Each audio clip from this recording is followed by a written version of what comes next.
روشنی میں چلے، روشنی میں چلے۔ جی ناظرین، میں آپ کی میزبان سحری شروفن پروگرام کلام کی روشنی میں آپ کو خوش آمدید کہتی ہوں۔ جس طرح سے آپ جانتے ہیں ہم نے بڑے خاص سیریز کا آغاز کیا ہے جو کہ ایمان کی بنیادیں ہیں، جس میں ہم بڑے خاص اور اہم موضوع پر بات کرتے ہیں، اور گزشتہ پروگرام میں ہم نے بڑے خاص موضوع پر جو ہے گفتگو کی، اور میرا ایمان ہے ان باتوں سے میں نے اور آپ نے بڑی برکت پائی ہوگی۔ آج کا جو ہمارا موضوع ہے وہ بھی بہت خاص اور اہم ہے، جو کہ حصول نجات ہے۔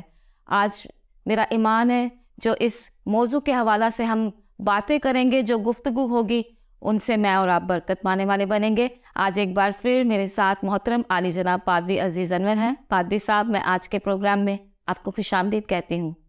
بہت شکریہ سحری، آپ نے بڑے انتہائی اہم موضوع پر بات کرنے کے لیے آج کا یہ جو پروگرام ہے اس کو یہاں قائم کیا ہے یا ارینج کیا ہے، اور یہ وہ موضوع ہے جو آج نہیں ہزارہ سال سے انسان کی ضرورت ہے، جی، اور پھر انسان اس کے لیے کیا کچھ کرتا ہے اور کہاں کامیاب ہے اور کہاں کامیاب نہیں ہے، یہ میں چاہوں گا کہ آج ہم جانیں۔ یہ انتہائی خوبصورت بات ہے آج کے دور کے لیے۔ جی، خداوند کا شکر ہو۔ پادری صاحب، ہم دیکھتے ہیں جب ہم وائس کی کتاب کا مطالعہ کرتے ہیں تو اس میں لکھا ہے کہ ایک ہی حادثہ جو ہے جو سب پر گزرتا ہے، اور ہم دیکھتے ہیں جو خود کو نجات یافتہ کہتے ہیں اور جو نجات کے تصور سے واقف بھی نہیں، دونوں میں بظاہر کوئی فرق نظر نہیں آتا۔ اس وجہ سے یہاں پر سوال یہ اٹھتا ہے کہ آخر مسیحی ایمان کے مطابق نجات ہے کیا؟ اس کے بارے میں بتائیے گا۔ ہاں، بہت خوبصورت بات کی آپ نے۔ اس سے پہلے کہ ہم اپنے آپ کے سوال کے لیے پاک کلام کا مطالعہ کریں، میں چاہتا ہوں کہ ہم چند آیات کا مطالعہ کریں تاکہ ہمیں معلوم ہو کہ خدا کا پاک کلام ہمیں کیا سکھاتا۔ جی، رومیوں کے نام لکھا گیا جو خط ہے اس کا 5واں باب، اس کی 8ویں آیت سے میں 2-3 آیات پڑھوں گا، لیکن لکھا ہے، لیکن خدا اپنی محبت کی خوبی ہم پر یوں ظاہر کرتا ہے جی، کہ جب ہم گنہگار ہی تھے تو مسیح ہماری خاطر ہوا، پس جب ہم اس کے خون کے باعث راست باز ٹھہرے تو اس کے وسیلے سے غضب الہی سے ضروری بچیں گے، کیونکہ باوجود دشمن ہونے کے خدا سے اس کے بیٹے کی موت کے وسیلے سے ہمارا میل ہو گیا، تو میل ہونے کے بعد تو ہم اس کی زندگی کے سبب سے ضرور ہی بچیں گے۔ اور یہ جو بچنا ہے اس کو مسیحی اصطلاح میں یا نئے عہدنامہ کی اصطلاح میں نجات کا نام دیا جاتا ہے۔ نجات کیا ہے کیا نہیں ہے اس کے بارے ہم ساری باتیں آگے دیکھیں گے، لیکن سب سے پہلے میں چاہوں گا کہ ہم نجات کے جو ماخذ ہے، جو الفاظ ہے، جو تعریف ہے، اس کو ہم پاک کلام میں سے دیکھیں تاکہ لوگ اس کو سیکھ سکے اور جان سکے۔ نجات جو ہے یہ عربی زبان کا لفظ ہے اور اس کا مطلب ہے رہائی پانا۔ روحانی معنوں میں گناہ معاف ہونا۔ عبرانی میں اسے یشوع کہتے ہیں، جیسے یشوع ہے نا، بائبل مقدس میں خدا کے بندہ بزرگ موسیٰ کا شاگرد جیسے یشوع ہے، تو یشوع اور ہوسی اور یسوع یہ ایک ہی روٹ کے 3 الفاظ ہیں۔ ان کی عبرانی روٹ جو ہے وہ یشوع ہے، اور یشوع جو ہے اس کا مطلب جو ہے وہ ہے رہائی پانا۔ یونانی زبان میں اسے سوتیریون کہتے ہیں، جو نئے عہدنامہ میں لفظ یونانی زبان میں نجات کے لیے استعمال ہوا ہے تاکہ وہ ہلاک نہ ہوں بلکہ ہمیشہ کی زندگی پائے، وہاں بھی سوتیریون ہے۔ تو یہ جو سوتیریون ہے اس کا ترجمہ ہم نے نجات کیا ہے، رہائی کیا ہے، چھٹکارا کیا ہے، یہ نئے عہد نامہ کی بات ہے۔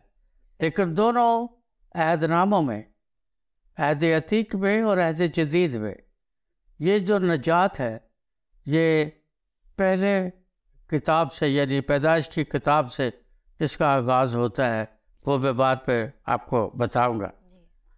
لیکن اس کو جب ہم اس کی ڈیفینیشن دیکھنا چاہتے ہیں تو پھر نئے عہد نامہ جو ہے وہ ہمیں اور پرانا عہد نامہ بتاتا ہے کہ نجات علم الہی کی ایک مخصوص اصطلاح ہے، انتہائی اسپیسیفک ٹرمینالوجی ہے، مخصوص اصطلاح ہے، اور یہ کسی بھی بری شے یا مادی شے سے یا روحانی موت سے رہائی پانا ہے۔ جو آپ نے سوال کیا ہے کہ وائز کہتا ہے کہ ایک ہی حادثہ دونوں پر گزرتا ہے، وہ حادثہ دونوں پر گزرتا ہے موت کی وجہ سے، لیکن جب ہم ان کی عاقبت کی، ان کے مستقبل کی بات کرتے ہیں تو پھر نجات وہاں دوسرے معنوں میں استعمال ہوتی ہے۔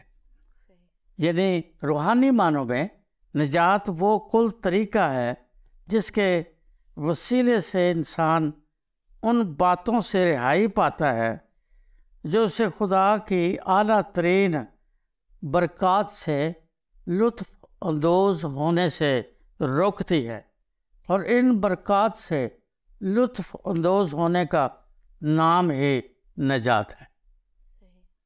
روحانی معنوں میں وہ برکتیں جو خدا اپنے لوگوں کو دیتا ہے، ان سے جو لوگ لطف اٹھاتے ہیں، اس کی ریزن یہ نہیں ہے کہ وہ بہت نیک اور راست باز ہے، اس کی ریزن یہ ہے کہ وہ نجات یافتہ ہے، اور چونکہ نجات یافتہ ہے اس لیے خدا ان کو ان برکتوں سے سرفراز کرتا ہے، اور پھر وہ ان برکتوں سے لطف اٹھاتے ہیں اور خدا کا شکر ادا کرتے ہیں۔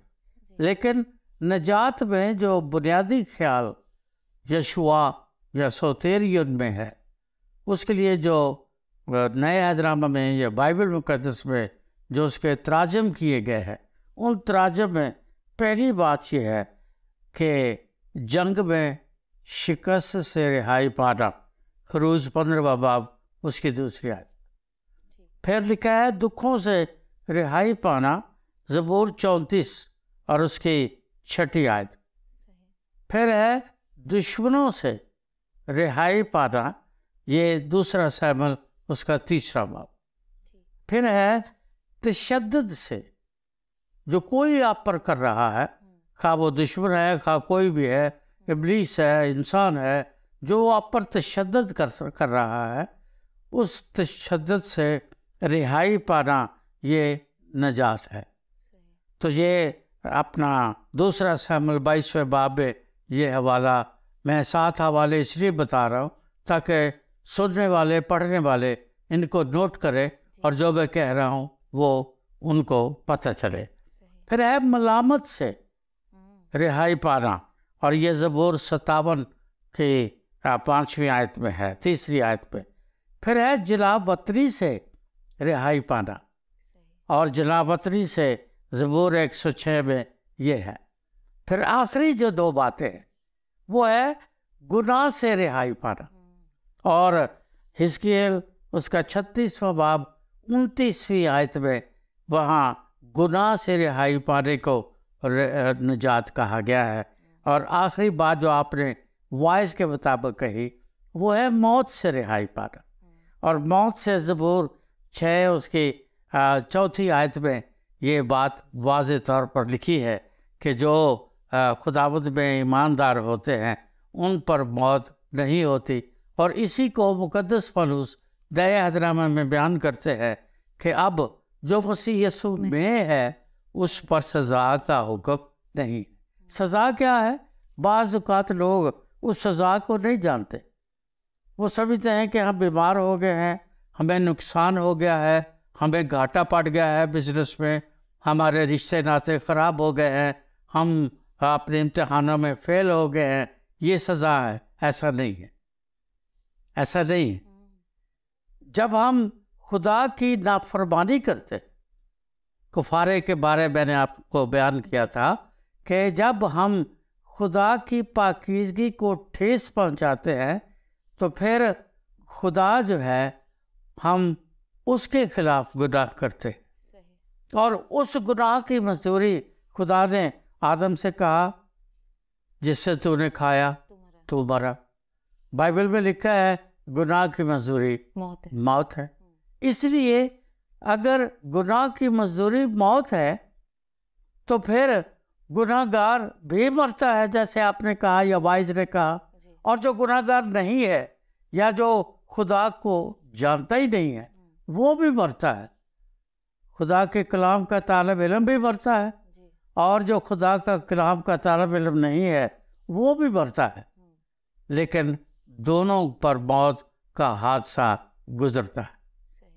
لیکن میں اس کو بھی آپ کو بعد میں بتاؤں گا کہ اس کا بھید کیا ہے، اس کا بھید کیا ہے. لیکن اس نجات کی جو سب سے اہم مثال ہمیں ملتی ہے بائبل مقدس میں، وہ بنی اسرائیل قوم کی یا عبرانیوں کی ملک مصر سے رہائی. اور وہ جو ملک مصر سے رہائی ہے وہ اگر ہم دیکھا اس کو غور سے دیکھیں، خروج کی کتاب کو اگر آپ شروع کریں تو خروج کی کتاب سے پہلے پیدائش کے 50ویں باب کی 22ویں آیت میں خدا سے پہلے وہ یوسف کو یہ بات بتاتا ہے، اور یوسف اپنے بھائیوں کو بلاتا ہے، بلا کر ان سے کہتا ہے کہ دیکھو میں مرنے کو ہوں. جب وقت آئے گا جو خدا نے عہد کیا ہے، اب نہ بھائیوں کو عہد کا پتہ ہے، خدا کی اور یوسف کی بابی گفتگو، جو خدا نے عہد کیا ہے اس عہد کے مطابق تم یہاں 400 سال تک قید رہو گے، اور جب یہاں سے نکلو گے تو میری ہڈیاں ساتھ لے جانا. اب یہ جو عہد ہے یہ پیدائش کی کتاب کے 15ویں باب میں ہے کہ خدا جو ہے وہ یعقوب سے بات کرتا ہے کہ تیری نسل مصر میں غلام، اس ملک میں غلام ہوگی، یہ تمہارا نہیں ہے، لیکن 400 سال کے بعد میں تمہیں پھر یاد کروں گا. وہ وقفہ ہے، وہ عہد جو 400 سال پہلے باندھا گیا اب اس کا آغاز ہو گیا. اب اس کا آغاز کیا ہوا کہ فرعون نے اعلان کر دیا کہ عبرانیوں کے جو اولاد نرینہ ہیں ان کو قتل کر دیا جائے. خدا نے کچھ دائیوں کو یہ جرت دی اور انہوں نے بچوں کو زندہ رکھا، اور ان زندہ رہنے والے بچوں میں موسیٰ شامل تھا. بالکل. موسیٰ کو پھر اس کی ماں نے، بہن نے جس طرح سے بھی پالا، وہ محل تک پہنچا. پھر عبرانیوں کے خط کا مصنف کہتے ہیں کہ وہ فرعون کے نواسے کے طور پر فرعون کے محل میں پلا بڑا، 40 سال کا تھا. پھر وہاں سے وہ بھاگ گیا، ایک بندہ اس کے ہاتھ سے مر گیا.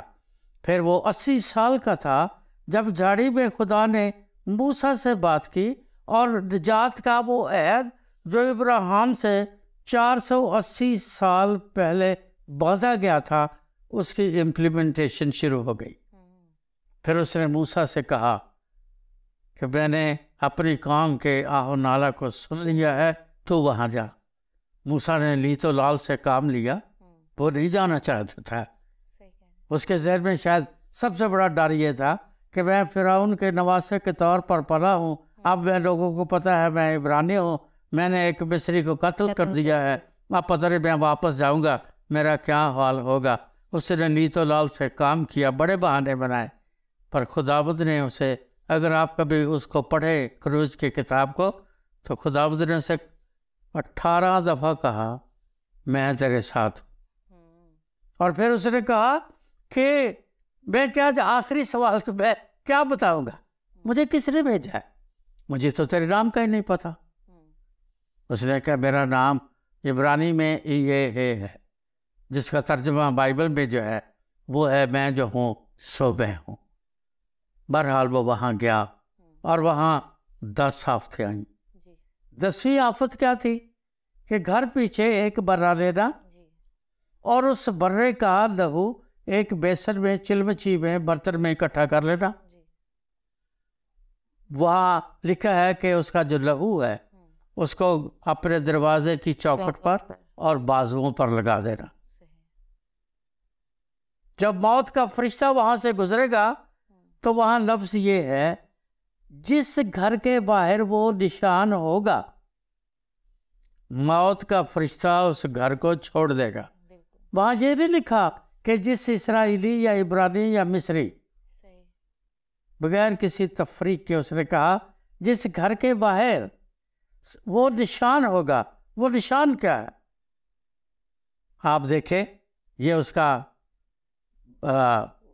وہ دروازے کا وہ چوکھٹ ہے، پھر اس کے بازو ہیں. جب آپ اس کو کسی بھی جگہ قلم سے بنا کر دیکھیں تو وہ سلیم بنتی ہے. تو جب وہ سلیم بنتی ہے تو اس کا مطلب یہ ہے کہ نجات کا انتظام یا منصوبہ جو خدا نے انسان کے لیے بنایا ہے اس کا آغاز کس بات سے ہوتا ہے؟ جان کے بدلے جان. اور جان کیا ہے؟ اس نے کہا شریعت میں کہ خون جو ہے وہ مذبح پر انڈیل دینا، کیونکہ خون بدن کی جان ہے. اور جس گھر کے باہر وہ خون کا نشان ہوگا موت وہاں سے چلی جائے گی. جو حادثہ عالم پر، فاضل پر، مسیح پر، غیر مسیحی پر گزرتا ہے وہ انسان کی بایولوجیکل موت ہے. وہ ضروری ہے. ویسے بھی میڈیکل سائنس بتاتی ہے کہ جب آدمی 50 سال کا ہو جاتا ہے، خاص طور پر پاکستان میں 45 جو ایوریج ایج بتائی ہے میلز کی اور 40 بتائی ہے فیمیلز کی، تو وہ کہتے ہیں کہ 50 سال کا جب ہو جاتا ہے تو پھر آدمی کی باڈی میں سوائے جگر کے، کیونکہ جگر کا کام خون بنانا ہے، وہ زندگی پروڈیوس کر رہا ہے، لیکن باقی جو باڈی ہے اس میں ریورس گیئر لگ جاتا ہے. اور ریورس گیئر آہستہ آہستہ چلتا جاتا ہے. وائز بھی اس کو اپنے بارے میں باب میں بیان کرتا ہے، جب پیچھے والیاں رک جائیں، جب کھڑکیاں بند ہو جائیں، وہ اسی بات کا ذکر کرتا ہے. لیکن جو بات موت کی ہے، جس کی نجات ضروری ہے، جو سوال آپ نے کیا ہے، آپ اپنا لوکا کی انجیل کے 16ویں باب کو پڑھ کر دیکھیں. وہاں مسیح یسوع نے اسی سوال کا جواب خود دیا ہے. وہاں لازر اور امیر آدمی کی کہانی ہے. سب سے پہلے امیر آدمی کا انٹروڈکشن تعارف کروایا گیا ہے. وہ امیر ہے، مہین کتانی کپڑے پہنتا ہے، ہر روز خوشی، ہر روز ضیافتیں، پارٹیاں کرتا ہے. لکھا ہے کہ اس کے ہی دروازے پر ایک غریب، اس کا نام لازر ہے، وہ وہاں پڑا ہے اور وہ اپنے زخم ناسور بھی ٹھیکرے سے کھرچتا ہے اور کتے آ کر اس کا ناسور چاٹتے ہیں. اسے آرزو تھی کہ وہ روٹیاں کھائے جو میز سے گرتی. آپ کا بھی غور کریں، امیر آدمی کا کوئی نام نہیں ہے. صحیح بات. پھوڑوں سے بھرا ہوا، ناسوروں سے بھرا ہوا شخص جو میز سے گرے ہوئے ٹکڑوں سے پیٹ بھرنے کا لفظ وہاں آرزو ہے. اور آرزو وہ خواہش ہوتی ہے اردو زبان میں جو پوری نہیں ہوتی. اس کو وہ بھی نہیں ملتے تھے، پر وہ وہاں سے گرے ہوئے ٹکڑوں سے، پر اس کا ایک نام ہے. نام تو دولت مندوں کے ہوتے، غربا کے نام نہیں ہوتے. لیکن اس کا نام کیوں ہے؟ لازر کا لغوی معنی ہے گاڈ ہیلپ، خدا نے اس کی مدد کی. وہ خدا پر ایمان رکھتا ہے، ناسوروں سے بھرا ہے. تو کیا ہے؟ دوسری بات بڑی اہم ہے. لکھا ہے وہ امیر آدمی مر گیا اور دفن ہوا. لازر کے بارے لکھا ہے اور لازر مر گیا اور فرشتوں نے اسے لے جا کر ابراہیم کی گود میں ڈال دیا. فرق ہے. اب لازر کا جنازہ وغیرہ ضرور ہوا ہوگا جو ان کے رسم و رواج تھے، لیکن فرق کیا ہے؟ وہ مٹی تلے دبا ہے، وہ ابراہیم کی گود میں ہے. یہ فرق ہے اس آدمی میں جو خدا پر ایمان رکھتا ہے، اسے جانتا ہے، جو نجات یافتہ ہے اس میں اور جو نجات یافتہ نہیں ہے اس میں یہ فرق ہے جو ہمیں اس حادثے کے بعد ملتا ہے۔ اس لیے سلیمان بن داؤد وائز میں یہ بات کہتا ہے کہ حادثہ تو دونوں پر گزرتا ہے، پر فرق کیا ہے؟ جو خدا کا ہے، جو نجات یافتہ ہے، وہ مرنے کے بعد ابراہیم کی گود میں ہے، اور جو نجات یافتہ نہیں ہے وہ اس عذاب میں پڑا ہے، جس کے لیے پھر اس کو منت کرنی پڑتی ہے کہ اس کو بھیج تاکہ میری زبان ترک کرے۔ تو یہ ہے اس کا مطلب۔ تھینک یو پادری صاحب، بڑی خوبصورتی کے ساتھ آپ نے سوال کا جواب دیا۔ اگلا سوال پوچھنا چاہ رہی ہوں کہ مسیحی ایمان کے مطابق ہمیں خداوند یسوع المسیح کے کفارہ کی بدولت نجات ملی ہے، لیکن ہمیں جو سوال آج جو موصول ہوا ہے وہ یہ کہ اگر مسیحی قوم نجات یافتہ ہے تو کیا وہ اب نیک کام کرنے کی ذمہ داری سے مبرہ یا آزاد ہو چکی ہے؟ اس کے بارے میں بتائیے۔ بہت شکریہ، آپ نے بہت اچھا سوال کیا ہے۔ پہلی بات تو یہ ہے کہ نیک کام کا تعلق نجات سے نہیں ہے۔ ٹھیک۔ جو لوگ یہ سمجھتے ہیں نا کہ ہم نجات یافتہ ہے اس لیے ہم نیک کام کر رہے ہیں، وہ بالکل غلطی پر ہیں اور وہ خدا کے کلام کی بھید اور سچائی کو نہیں جانتے۔ نہیں جان۔ نیکی کرنا اور بات ہے، نجات یافتہ ہونا اور بات ہے۔ نیک ہونا اور بات ہے، اور نجات یافتہ ہونا یا وہ جس پر سزا کا حکم نہیں ہے، یا وہ جو نیا مخلوق ہے، یا وہ جس کے پاس زندگی ہے اور کثرت کی زندگی ہے، ایسا شخص، ایسا ایماندار ہونا دو الگ الگ انسان ہیں۔ نیکی تو وہ بھی کرتے ہیں جو کسی خدا کو نہیں مانتے، نیکی تو غیر اقوام بھی کرتی ہے، جو یسوع مسیح کو اپنا خدا کا برہ نجات دہندہ نہیں مانتے، نیکیاں تو وہ بھی کرتے اور سارا دنیا بھری پڑی۔ یہی غلط فہمی ہے جو مسیحیوں کے ذہن میں ہے، یہی غلط فہمی ہے جو سوال کرنے والوں کے ذہن میں ہے۔ ہم نیکی اس لیے نہیں کرتے کہ ہم نجات یافتہ ہیں، ہم نیکی اس لیے کرتے ہیں کہ یہ اخلاقیات ہے، انسانیت کا درس ہے، یہ ایتھکس ہے۔ مسیحی جو نجات یافتہ ہے وہ نیکی کی جگہ پاکیزگی کی بات کرتے ہیں، وہ نیک نہیں بنتے، وہ پاکیزہ بننے کے مراحل میں سے گزرتے چلے جاتے ہیں، اور وہ ایک دن میں نہیں ہوتا۔ کوئی راست باز نہیں، ایک بھی نہیں، سب نے گناہ کیا ہے، سب خدا کے جلال سے محروم ہیں، اور خدا کے جلال سے جو لوگ محروم ہیں وہ نیکی تو کر سکتے ہیں۔ اپنا ہلاکو خان ایک دفعہ گھوڑے پر سوار کہیں جا رہا تھا، اسے کسی نے پوچھا کہ تو نے زندگی میں کبھی کسی پر کوئی نیکی کی ہے؟ اس نے کہا ہاں کی ہے۔ اس نے کہا کبھی کوئی رحم کیا ہے تو نے؟ اس نے کہا ہاں کیا ہے۔ اس نے کہا کیسے؟ اس نے کہا میں اپنے گھوڑے پر بیٹھا اس پہاڑی راستے سے گزر رہا تھا، وہاں میرے سامنے ایک عورت کے گود سے ایک بچہ شاید خوف سے گر گیا، تو وہ نیچے جا رہا تھا ادھر چٹان کے نیچے، تو میں نے نیزہ مار کر اس کو پکڑ کر اس کی ماں کو دے دیا۔ یہ نیکی ہے ہلاکو خان کی۔ لیکن اگر وہاں یسوع مسیح ہوتا تو ایسے نہیں کرتا، نجات یافتہ ہوتا تو ایسے نہیں کرتا۔ صحیح۔ اب وہ نیکی کر رہا ہے نا، کیونکہ نیکی کا فلسفہ اس کا اپنا ہے۔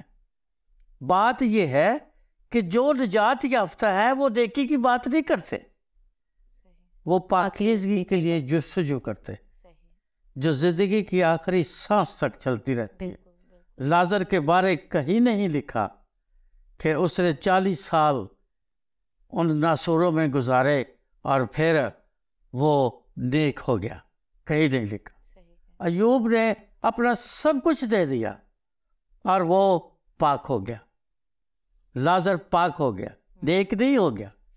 ابراہیم خدا پر ایمان لایا، اپنا بیٹا تک دے دیا، لیکن پھر وہ ایمانداروں کا باپ کہلایا۔